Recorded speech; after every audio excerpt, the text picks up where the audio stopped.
You are not on any document. To her mother-in-law and the entire family, it was not just a statement, but a sentence. Right at the doorstep of her own home, her keys were taken, and she was cast out like a stranger. They believed their power, money, and lawyers could crush her forever. What they did not know was that her late husband had prepared a truth buried deeper than the greed of their dynasty. And once that secret surfaced, everything they claimed as theirs would slip out of their hands. Please like, subscribe, and comment where you are watching from to follow the next part. Serafina Washington stood beneath the heavy gray sky as mourners gathered around the polished oak casket. She wore a simple black dress that framed her calm but exhausted face. The air was cool, and every breath carried the scent of wet soil and cut lilies. She kept her hands folded in front of her as she watched the ceremony unfold for her late husband, Julian Croft. Her posture was steady, yet inside she felt a deep ache that had not stopped since the moment he left the world. She tried to keep her focus on him, but she could feel the attention of others drift toward her with unkind judgment. Eleanor Croft stood only a few steps away. She held herself with a rigid and cold elegance that made it difficult to believe she had just buried her son. Her hair was neat, her spine straight, and her eyes carried a distant glint that suggested calculation rather than grief. She barely looked at Serafina, except when her gaze sharpened with silent blame. The hostility behind it did not surprise Serafina. Eleanor had never hidden her belief that her son had married beneath the Croft standard. Beside her stood Victoria Croft. She was younger, dressed in a designer coat that seemed intended to display status rather than sorrow. Victoria watched Serafina with a faint smirk, as if Julian's death had only confirmed a narrative she always wanted to believe. She whispered to a family friend while staring openly at Serafina, and her voice carried farther than she intended. Julian changed after marrying her. He forgot who he was meant to be. Her tone was sharp and filled with accusation. Eleanor did not silence her. Instead, she raised her voice just enough to be heard by those around her. Blood determines legacy. Sadly, not everyone understands that. Serafina felt her chest tighten, yet she remained still. She refused to give them the reaction they silently demanded. She closed her eyes for a short moment and focused on the last night she held Julian's hand. He had been weak, but he had still smiled at her with warmth that did not belong to this cold gathering. When the ceremony ended and the guests drifted away, Serafina walked back to the house she had once shared with Julian. She hoped to take a moment to breathe inside the home they built together, even if everything inside still reminded her of him. However, she froze the moment she arrived at the front steps. Two security guards in black suits blocked the entrance. Their faces remained emotionless as they looked at her.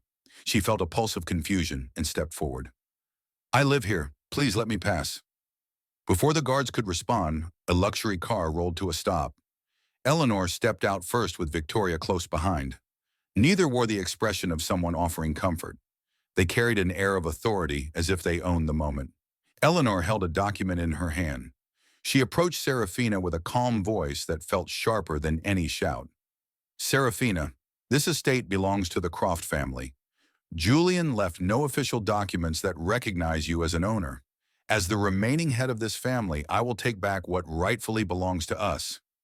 Serafina tried to steady herself. "Julian wanted me here. We built this home together." "You may believe that," Eleanor replied, "but belief does not grant legal standing. It is time to restore order." Victoria crossed her arms and looked at Serafina with open disdain. "You should be grateful we are handling this quickly. The public already questions your intentions." Serafina felt something inside her break, yet she held her chin high. She glanced at the guards who waited for Eleanor's instructions. They opened the door only to take out her handbag, the single item she had carried earlier. The guards shut the door before she could speak. The sound echoed like a final judgment. She stood alone on the front steps as the first drops of rain touched her hair. The windows reflected the life she no longer had. She had lost her husband, and now she had been stripped of her home and dignity in one afternoon. She wrapped her arms around herself, trying to shield her trembling breath from the cold rain. Despite the humiliation, one thought remained clear in her heart. She loved Julian, and she would not allow his memory to be twisted by those who wanted to erase her. Tonight marked her fall. Tomorrow would decide her rise. Serafina sat at the edge of the guest bed in her friend Lila's small apartment. The room was clean and warm, but she felt like an intruder in a space that did not belong to her. Her clothes were still damp from the rain, and her eyes stung from the exhaustion of the previous night. Lila had offered her a place to stay without hesitation, yet Serafina could not shake the sense of displacement. She kept turning her wedding ring around her finger, as if it were the only anchor left in her life. In the morning, Lila brought her tea and tried to smile with encouragement. "Stay here as long as you need. I know this must be painful, but you are not alone." Serafina appreciated the comfort, but her voice trembled slightly. "Thank you. I will try not to burden you. I need some time to think about what comes next." Lila placed a gentle hand on her shoulder. "You did nothing wrong. Do not let them take away your confidence." She stepped out to give Serafina space. The quiet room gave Serafina a moment to gather her thoughts, yet the echo of Eleanor's words still lingered in her mind. She had been thrown out of her home with no explanation beyond the cold rules of a family obsessed with bloodlines. Her phone buzzed with new notifications. She hesitated before checking them. Dozens of messages filled the screen. Some were from acquaintances she barely knew. Others came from strangers who had found her through social media. All of them repeated the same poisonous rumor. Someone had claimed that she had manipulated Julian for wealth and that his death was suspicious. Fake articles appeared with dramatic titles. Online comments accused her of being a gold digger who had waited for the right moment to claim a fortune. Serafina felt her throat tighten. The lies spread faster than she could breathe. She turned the phone face down and tried to steady her breathing. She wondered how many of these rumors Eleanor had planted or encouraged. She knew Eleanor had power and influence. It seemed the woman had now decided to destroy not only her livelihood, but her character as well. Late in the afternoon, there was a knock at the apartment door. Lila answered it with caution. A man waited outside with a briefcase in hand. He was in his early 30s with sharp features and a calm posture. He gave a polite nod when Lila asked his name. "My name is Marcus Vance. I am a friend of Julian Croft and a lawyer who specializes in corporate and digital law. I would like to speak with Serafina if she is willing." The moment Serafina heard Julian's name connected with a stranger's voice, her heart skipped. She stepped into the living room and studied him with a mixture of hope and caution. Marcus offered a respectful bow of his head. "I am sorry for your loss. Julian trusted very few people, but he trusted me.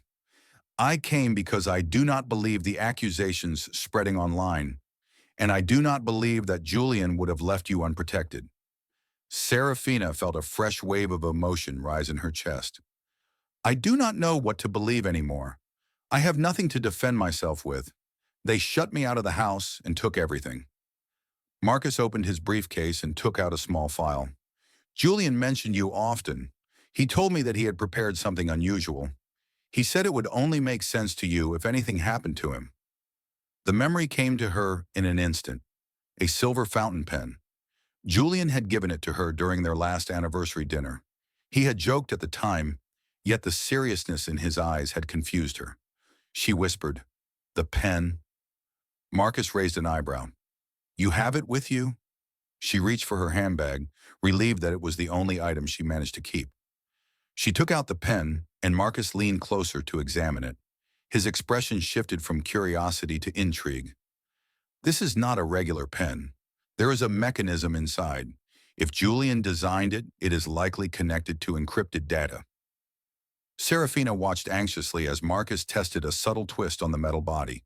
A faint beam of light projected a set of tiny numbers onto the table. Serafina covered her mouth in shock. She suddenly understood why Julian had spoken so carefully when he gave it to her. "What does it mean?" she asked softly. Marcus studied the light with focus. "It is a code. This is only the first layer. Julian must have hidden something important. The Croft family has realized that you are searching for answers, and they will not remain passive. We need to move quickly." Serafina felt her fear shift into determination. The world had taken everything from her, but Julian had left her a thread of truth. She would follow it. Tonight, the fight for her dignity began. Serafina sat beside Marcus at the small dining table in Lila's apartment. The fountain pen lay between them, its silver surface reflecting the dim light above. Marcus had connected his laptop to a private network to avoid outside interference. He typed with precision while Serafina watched the screen with a mixture of fear and longing. She wanted to know what Julian had left behind, yet each step forward reminded her of how much she had lost. Marcus adjusted his glasses and pointed toward a prompt on the screen. The code from the pen opened a hidden server. Julian created 3 protective layers. Each requires a specific password. He designed them in a way that only someone close to him would understand. Serafina felt a quiet ache rise in her chest. He must have used memories. Marcus nodded. Yes, they are personal clues. The first question is simple. It asks for the name of the place where you and Julian met for the first time. Serafina closed her eyes for a brief moment. A warm image appeared in her mind. She remembered standing in a small cafe filled with the smell of roasted coffee beans. She had dropped her sketchbook on the floor, and Julian had handed it back to her with a smile that seemed brighter than the afternoon sun. That was the moment everything began. She whispered the name of the cafe. Marcus typed it carefully. The screen accepted it and moved to the next prompt. Serafina exhaled shakily. He remembered every detail. Marcus softened his voice. Julian cared for you deeply. This is proof that he trusted you more than anyone else. The second question appeared. It asked for coordinates of a location. Serafina immediately recognized what Julian had meant. It was the cliff by the sea where he had proposed to her during a quiet evening. He had memorized the exact coordinates because he said it mattered to him to honor the moment. Marcus entered the numbers and the server unlocked the second barrier. The laptop emitted a soft confirmation tone. Serafina felt both grateful and overwhelmed. Each memory Julian had chosen made her heart tighten with sorrow and affection. The third question appeared. It was different from the others. The system asked for the answer to a phrase. The place where betrayal began. Serafina frowned. Betrayal. Julian and I never betrayed each other. Marcus leaned back slightly. He may not have meant your relationship. It could be connected to something else in his life. Perhaps something related to his family or his past. Serafina tried to recall any conversation that hinted at such a moment. She remembered Julian's rare nights of frustration when he spoke about feeling suffocated by expectations. He had once mentioned family secrets that he hoped to address someday, but he never revealed the details. She pressed her fingers against her temples. I do not know what this refers to. Nothing between us fits this clue. Julian never saw me as a betrayal. This must be something connected to Eleanor. Marcus tapped his pen on the notebook beside him. It could be tied to someone who was removed or rejected from the family. Julian once mentioned that he had an uncle he admired, but rarely saw. Perhaps this man has something to do with the answer. Serafina straightened. She remembered a quiet evening when Julian had spoken about Arthur Croft, his estranged uncle who had been cut off from the family long before she entered Julian's life. Julian had described him as kind, creative, and misunderstood. He had said that Arthur deserved better. Serafina felt a spark of clarity. Arthur might know what this means. Julian always believed the family had wronged him. Marcus nodded with interest. If Arthur is alive and reachable, he might hold the final piece. We should try to find him. Before Serafina could respond, her phone rang. The screen displayed a notification that her bank account had been frozen. Her breath caught. Eleanor did this. She wants to corner me completely. Marcus looked at her with steady resolve. This only proves we are getting close to something she fears. Serafina gathered her strength. Her fear remained, but a deeper fire began to burn in her chest. Julian had left her a path, and she would follow it, even if it meant confronting the darkest corners of the Croft legacy. Tonight she decided she would find Arthur Croft and unlock the final truth Julian wanted her to have. The morning light crept into Lila's apartment, but Serafina felt none of its warmth. She sat on the couch with her phone in hand, staring at the newest wave of headlines that filled every news platform. Eleanor Croft had finally made her move. Multiple articles quoted her emotional interview from the night before. She appeared on a glossy sofa, dressed in a dark gown that suggested grieving dignity. She held a framed photo of Julian and spoke with a trembling voice that seemed carefully practiced. Eleanor claimed that Serafina had isolated Julian from his family. She suggested that Serafina had pressured him to change his will. She implied that Julian's final days were filled with confusion and emotional manipulation. Every accusation was wrapped inside language that appeared sympathetic. To the public, she sounded like a mother desperate to protect her son's legacy. Serafina felt anger rise in her chest. She turned herself into a victim. She knows exactly how to sway people. Lila sat beside her with an expression filled with frustration. People will believe her because she looks powerful and tragic at the same time. Marcus arrived moments later carrying a laptop and a stack of documents. He took one look at Serafina's expression and understood what she had been watching. Eleanor is using a familiar tactic. She is trying to shape the narrative before we can reveal the truth. He sat across from Serafina and leaned forward. We cannot let her version stand uncontested. Serafina hesitated. Anything I say will look weak compared to her performance.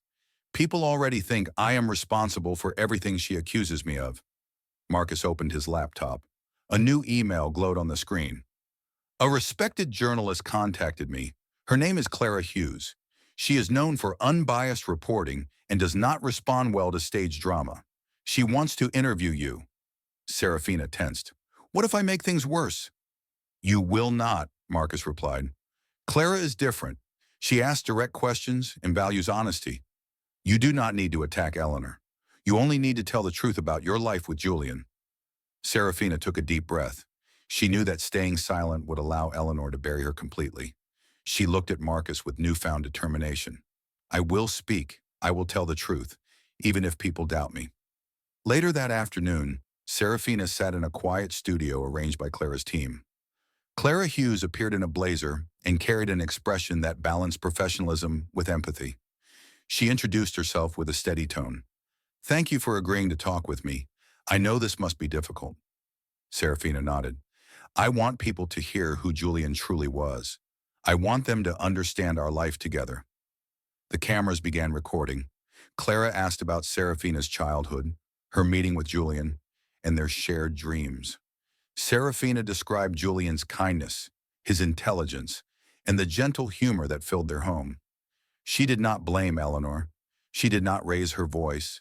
She simply spoke about the man she had loved and the marriage they built with sincerity and devotion. Clara listened without interrupting. When the interview ended, she placed a hand over Serafina's. This will reach people. Maybe not everyone, but enough. That evening, the interview aired. Social media responded with divided opinions, but thousands of comments defended Serafina's honesty. Many viewers pointed out that her calm tone contrasted sharply with Eleanor's dramatic accusations. Some began to question the true motives behind Eleanor's public appearance. As Serafina scrolled through the responses, her phone buzzed. A message popped up. It was from an unknown number. She almost ignored it until she saw the name at the end of the message. I know the truth behind the betrayal you are searching for. We need to talk. Arthur Croft. Serafina's breath caught. She looked up at Marcus, who was sitting across from her. He reached out. Julian's uncle. He knows something. Marcus straightened with focus. Then this is it. The turning point. Serafina felt the first spark of hope she had felt in days. This was no longer a battle she was fighting alone. With Arthur stepping forward, she had a chance to uncover the truth behind the Croft family's secrets. Tonight, she prepared to face the past that Eleanor tried to bury. Serafina sat in the back seat of Marcus's car while the city slipped past the windows. Her hands rested on her lap, but she kept clasping her fingers to keep her nerves steady. Marcus drove with calm focus, following the directions Arthur had sent. The meeting place was a quiet cafe on the outskirts, far from the Croft family's influence. Serafina felt a tight knot forming in her stomach. She had never met Arthur, yet Julian had spoken of him with a respect he rarely gave anyone in the Croft line. When they arrived, the cafe looked modest, with warm lights glowing from inside. Marcus placed a reassuring hand on her shoulder before they walked in. We will take this slowly. Arthur reached out because he wants the truth revealed. Serafina nodded and followed him through the door. The smell of fresh coffee filled the small room. At the corner table sat a man with silver hair and gentle eyes. His posture was relaxed, but there was a weight in his expression that suggested years of silence and unresolved pain. Arthur Croft stood when they approached. You must be Serafina. Julian spoke of you often. He cherished you. His voice was soft, yet it carried sincerity that made Serafina's breath waver. She took a seat across from him while Marcus sat beside her. Thank you for contacting me, she said. I believe you may understand something about the final password. Julian called it the place where betrayal began. Arthur folded his hands on the table. I do, but before we reach that, you must understand the history behind it. The betrayal refers to something my sister Eleanor did many years ago. Serafina leaned forward. Arthur continued with a quiet yet steady tone. Eleanor has always been controlled by obsession. She believed the Craw family had to project perfection. She believed any sign of weakness would destroy our name. When I fell in love with a woman Eleanor considered unworthy, she demanded that I end the relationship. I refused. I married her despite the family's disapproval. His eyes softened with the memory. Our father supported me, but Eleanor did not. She accused me of tainting the family image. After he passed away, she forged documents and took control of the estate. She exiled me from the family home and forced my wife and me to start from nothing. She burned the last wooden toy our father made for Julian and me. It was a small ship. He carved it with his own hands. Julian cried for days. Serafina felt a sharp sting in her chest. So the betrayal was hers. She destroyed something that mattered to both of you. Yes, Arthur answered. And Julian never forgot. He told me he wanted to repair the damage one day. When he created the digital will, he hid the answer in the memory of that toy. The name of the ship is the password. Marcus wrote notes quickly. That matches Julian's pattern. He used symbols from his childhood to protect what mattered most. Arthur reached into his coat and placed a small weathered box on the table. I kept something that belonged to Julian. I believe he wanted you to have it. Inside the box were handwritten letters tied with a ribbon. Serafina touched them with trembling fingers. The first letter carried Julian's familiar handwriting. He wrote about his fears during the last months of his life, his suspicion that Eleanor would harm Serafina if she gained full control, and his determination to leave his legacy in safer hands. Serafina felt tears fill her eyes. Arthur offered a supportive look. Julian knew Eleanor would stop at nothing. He wanted to shield you. These letters are proof of his intentions. Marcus opened his laptop with urgency. We have the final password now. Once we unlock the file, everything will change. Arthur gave a slow nod. When you reveal the truth, I will stand with you. I have remained silent for too long. Serafina placed a hand over the letters. The weight of Julian's love and Arthur's support steadied her heart. She would no longer run from the Croft family's power. She would confront it with the truth. Tonight, the final lock on Julian's legacy would open. The evening air settled over Lila's apartment as Serafina and Marcus returned with Arthur's revelations still echoing in their minds. Serafina placed the box of Julian's letters on the table with reverent care. Her hands lingered on the lid for a moment before she sat beside Marcus. She felt a mixture of hope and fear, but mostly she felt ready. Julian had trusted her with a responsibility she never imagined carrying. Marcus opened his laptop and connected it to a secure hotspot. If the final password is correct, we will unlock the digital will. Once that happens, everything Eleanor built around her lies will collapse. Serafina took a steady breath. The name of the ship. Julian said it often when he was younger. He told me it was the only gift from his father that Eleanor could never understand. Marcus typed the password with slow precision. The server paused as if taking a measured breath. Then the screen lit up with a new interface. A video file appeared at the center with Julian's name beside it. Serafina pressed her hand against her lips. Tears rose far too quickly for her to stop them. For the first time since his death, she felt him near. Play it, she whispered. Marcus clicked the file. Julian appeared on the screen. His face was pale and the shadows under his eyes revealed the exhaustion he had tried to hide while he was alive. Yet his gaze remained steady, and when he spoke, his voice carried the warmth Serafina had always known. If you are watching this, it means I am gone, Julian began. Serafina, my love, I know the world may question you, but I want you to know that I never doubted you. You have been my strength and the reason I believed I could build something meaningful.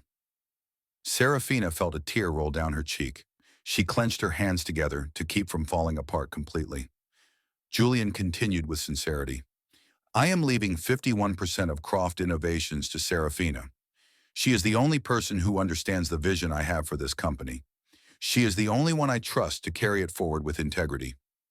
He paused as if gathering the last of his strength. Mother, if you are watching, know that control is not the same as love. Your obsession has taken enough from this family. His voice softened again. Serafina, I have created a charitable foundation in our names.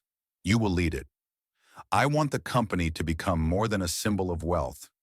I want it to help those who need opportunity. The video ended with Julian saying her name one last time. Live with courage. You are my legacy.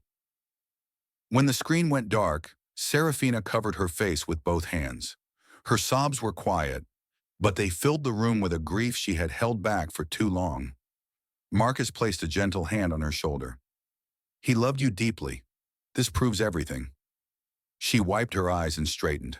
Her heart still ached, but a sense of purpose slowly replaced the pain. We need to reveal this. Eleanor cannot keep bearing the truth. Marcus nodded. There is a shareholders' meeting in a week. It will be attended by the board, investors, and the media. If we present the digital will there, Eleanor will have no room to twist it. Her authority will crumble. Serafina hesitated. Will they believe it? They cannot deny a verified video file. The metadata proves Julian recorded it himself. We will also bring Arthur as a witness. His testimony will strengthen the case. Serafina looked at the laptop again. Julian's image lingered in her mind, full of trust and confidence. He had believed she could protect his legacy. This was her chance to honor that trust. She inhaled deeply. Then that is what we will do. We will show the world his truth. Marcus began drafting their plan, outlining every detail of the presentation. Lila joined them with warm tea and a worried expression. Are you sure you want to face her in front of all those people? Serafina set her shoulders firmly. I have been silent long enough. Julian left me his last words. I will not let Eleanor rewrite them. The night stretched long as they prepared for the confrontation ahead. For the first time since her life had collapsed, Serafina felt steady. She was no longer running from Eleanor. She was walking toward the storm with the truth in her hands. The grand auditorium of Croft Innovations was filled with polished shoes, murmuring voices, and the confident presence of powerful investors. Cameras from major news networks lined the back wall, waiting for an announcement that would shape the future of the company. Serafina sat near the rear entrance beside Marcus and Arthur. Her palms felt cold, but her expression remained steady. She had spent the last days preparing herself for this moment. Today, the truth would no longer live in the shadows. At the front of the room stood Eleanor Croft. She wore a tailored navy dress that displayed authority with every measured step she took. Her posture radiated dominance as she walked toward the podium. Victoria sat beside her in the first row, wearing a bright smile that suggested undeserved triumph. They both behaved as if the empire already belonged to them. When the room settled, Eleanor raised her chin and addressed the crowd with a calm yet commanding voice. Thank you all for attending. My son's passing has brought immense grief to this family, but we continue to move forward with dignity. Today marks a transition into a new era for Croft Innovations. Our values, our name, and our purpose will remain intact under capable hands. Serafina clenched her jaw as she listened. Eleanor spoke with confidence, but every sentence was built on the assumption that no one would challenge her. The board members watched attentively, unaware of the storm about to break. Eleanor continued, with the full support of the family, I am announcing Victoria Croft as the natural successor to the legacy. She will take on a larger role in shaping the future of this company. I trust the board will recognize her exceptional potential. Whispers spread through the audience. Some nodded in approval, while others appeared uncertain. Marcus shifted in his seat and gave Serafina a small gesture. It was time. He rose to his feet and addressed the board. As the legal representative of a significant shareholder, I request the right to present urgent information that directly affects the ownership of Croft Innovations. Eleanor paused mid-sentence. Her expression stiffened, though she attempted to maintain control. Mr. Vance, this meeting follows a strict schedule. Any concerns can be addressed privately with the board. Marcus remained firm. The company constitution states that shareholders have the right to raise matters that involve the rightful transfer of ownership. This information cannot wait. A murmur rose through the crowd. The chairman glanced uncertainly at Eleanor. Arthur stepped forward and announced clearly, "I endorse his request. The matter must be heard." Eleanor's face lost a hint of color, but she forced a smile. "Very well. If this interruption satisfies your concerns, proceed." Marcus stepped aside and gave Serafina a nod. Her heart pounded as she walked to the podium. She felt dozens of eyes follow her. Some recognized her from the tabloids. Others looked at her with curiosity. Eleanor stared with open hostility. Serafina placed a small drive on the podium. Marcus connected it to the projection system. As soon as the screen flickered with light, Eleanor moved forward. "This is outrageous. The Croft family does not authorize this display." Marcus raised his voice. "This is authorized by the late Julian Croft." The room fell silent. Serafina inhaled deeply and pressed the play button. Julian's face filled the large screens. The entire room froze. His voice was steady as he declared his final wishes. He named Serafina as the inheritor of 51% of the company. He confirmed her leadership over the foundation he established. He spoke of Eleanor's controlling nature and stated clearly that the company should not fall under her influence. Gasps echoed across the auditorium. Reporters whispered among themselves and scrambled for their cameras. Eleanor's expression fractured. She stared at the screen as if it were a nightmare she could not escape. Victoria stood abruptly. "This is manipulation. Someone edited that video." Marcus stepped forward. "The metadata has been verified. This recording is authentic. Julian made this decision willingly." Eleanor's voice trembled with fury. "You will regret this, Serafina." Serafina met her gaze with calm resolve. "I only revealed the truth Julian wanted the world to know." The room erupted in discussions, questions, and disbelief. Eleanor staggered back into her seat, overwhelmed and exposed. The empire she built through fear and control was collapsing in front of the entire audience. Serafina stood in the center of it all, steady and unbroken. For the first time since Julian's death, she felt her strength return. She had delivered his truth, and no one could silence it now. The boardroom was filled with a heavy silence after the shareholders' meeting ended. The video of Julian's final message continued to replay in everyone's mind. Eleanor remained seated with her hands trembling on the table. Victoria stood close by, but her confidence had vanished. The board members exchanged tense glances as they whispered among themselves. Serafina stayed near the door with Marcus and Arthur, waiting for the final decision. The chairman cleared his throat and addressed the room. "In light of the evidence presented and the legitimacy of Julian Croft's digital will, we will proceed with an immediate vote." He paused and looked around. "All those in favor of removing Eleanor Croft and Victoria Croft from their positions due to misconduct, raise your hands." One by one, hands lifted. Some trembled, others rose with certainty, but the result was undeniable. Only Eleanor kept her hands tightly clasped in her lap. Victoria lowered her gaze in defeat. Eleanor finally spoke through clenched teeth. "You are making a grave mistake. This company exists because of the Croft name." Arthur stepped forward. "Names do not build integrity. People do, and you have forgotten that for far too long."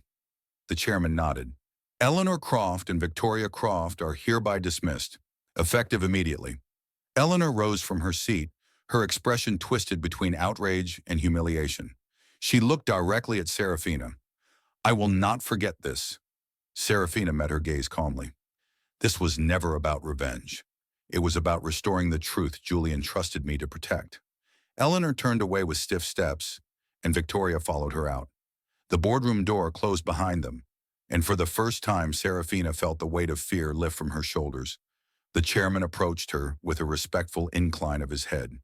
"Mrs. Washington, as the majority shareholder, you now hold significant influence over the direction of Croft Innovations. The board will support you in fulfilling Julian's vision." Serafina listened carefully. "I do not want to lead the company as a CEO.